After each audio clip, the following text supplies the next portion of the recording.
Today I'm going to talk to you about the part personalities, and it'll help you have a better understanding of why you do some things that you do. It'll help you have a better understanding of how your past or trauma can actually impact you. And knowledge is power, right? So let's have a look at part personalities. I've got some notes here because I've got quite a bit to cover and I want to make sure I get it all. So our part personalities are the contradicting parts of us. So I can be fearless and courageous, but I can also be timid and nervous, right? I can be responsible, but I can also be carefree. So there's these parts of us that are contradicting. And that's not a bad thing. We just have different roles we play, right? So sometimes you're the parent, sometimes you're the child, aren't you? So if you imagine going on a hike, perhaps with your family, how you'd behave there as opposed to maybe going for a hike with the people in this group, right?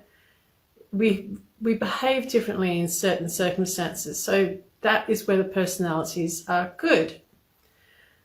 But if they've come from trauma, then those personalities prevent us from achieving our goals. So when I'm addressing the part personalities in the Recode, they're the ones I'm talking to, the ones that have come from trauma, not the ones that are temporary because it's suited for that moment that you're in.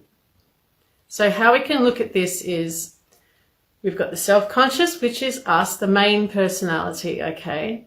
And the main personality will see the other personalities pop up and say, I don't know what came over me just then, right? Have you ever said that?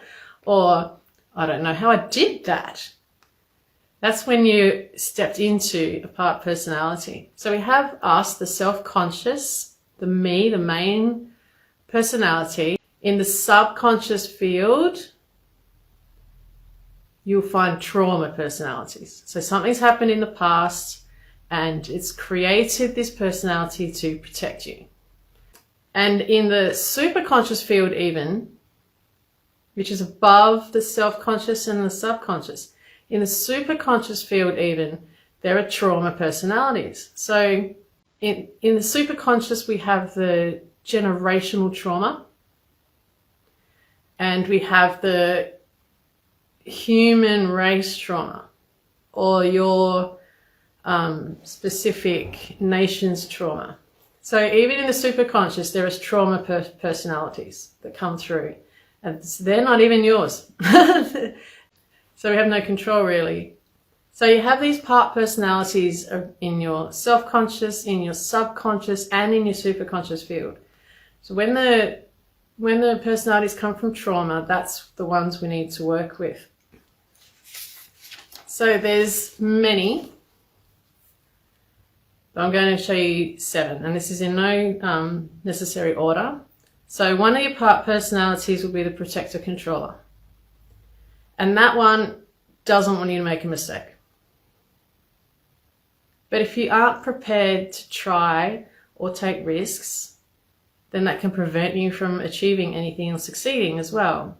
So when that protector controller comes from trauma, we need to release that. Another one is the inner critic. How many of you got an inner critic in your head? Sometimes that's a good thing, right? But again, if it's come from trauma, then the inner critic wants you to do your best, but it can also stop you. The people pleaser